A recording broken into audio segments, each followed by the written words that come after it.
Hello and welcome to this first video in a series of 5 really short ones to help you to write story openings. Now I'm making this because most people think they are not creative, and this is something that schools do to students. So for example, if we look at divergent thinking, the ability to think differently, if you give a paperclip to a class of 5-year-olds and you say, right, come up with as many ways as you can of using a paperclip, it's quite easy for a 5-year-old to get to around 50 different uses. Now by the time you're in year 8, you give that to a year 8 student and they come up with about 10 uses. Well, why do we become so much less imaginative as we get older? Well, part of the reason is that school teaches us we must get the right answer. You have to be right. And that's the enemy of creativity. Creativity starts with exploring wrong answers, putting things together which don't make sense and trying to make sense of them.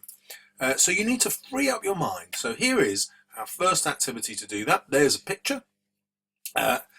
Don't have that editor on in your mind telling you to stop. I just want you to write. So pause the video and you're going to write for 2 minutes without stopping.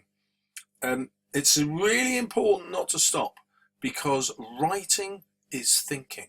This is what happens. I start writing, it's rubbish. I write a new idea, it's still a bit rubbish. I write a new idea, suddenly I've got a good idea. However, if I don't write, I just sit there. No, that's not very good. No, I can't write about an apple. An apple wouldn't grow in the desert. No. Tire tracks? What are the tire tracks doing? I don't understand. No, that's not a good idea. And then you're stuck. Yeah?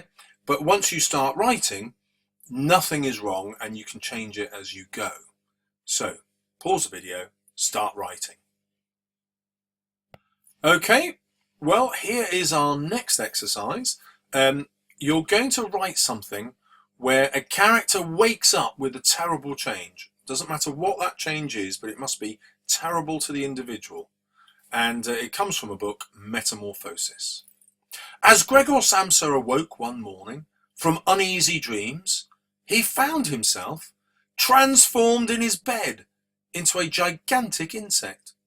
He was lying on his hard, as it were, armour-plated back, and when he lifted his head a little, he could see his dome-like belly divided into stiff, arched segments, on top of which the bed quilt could hardly keep in position and was about to slide off completely. His numerous legs, which were pitifully thin compared to the rest of his bulk, waved helplessly before his eyes. So I'm going to introduce you to 2 techniques here. One is to focus on just 2 things the writer does. That's the first technique. So here you can see Franz Kafka, who wrote this, describes the changes in detail so we can see them clearly. And that's the most important bit. So we know he's a gigantic insect. We don't know what kind. We know the texture. It's hard. It's armour-plated. And we know the brown belly is shaped like a dome. And it's divided into lots of stiff arch segments. You can see you can actually draw this because the description is so clear. We don't know how many legs he's got, but they're numerous. Probably you're imagining at least 6, and they're pitifully thin compared to the rest of his bulk. So suddenly we've got this image of this massive body in the bed and these tiny little legs, probably a bit like a beetle. And we know he still has eyes, and we've got the idea of what his legs are doing. They're waving helplessly because presumably he can't turn over from his back. And that all comes without the writer telling us that. All the writer has done is described in detail what they can see, and that helps the reader picture what's going on with the character. And then the second skill is to use words which give the emotion of the character. And now this is quite subtle because he never tells us what Gregor Samsa is feeling. We know when he was asleep he had uneasy dreams, but when he's awake we don't exactly get told what he's feeling. We have to work it out, and we do it through these words at the bottom. His numerous legs, which were pitifully thin. So he's describing the legs as pitifully thin, and we infer from that, we work out from that, that he's feeling pity about himself. He's obviously wondering why on earth has this happened to him. And then the legs waved helplessly before his eyes.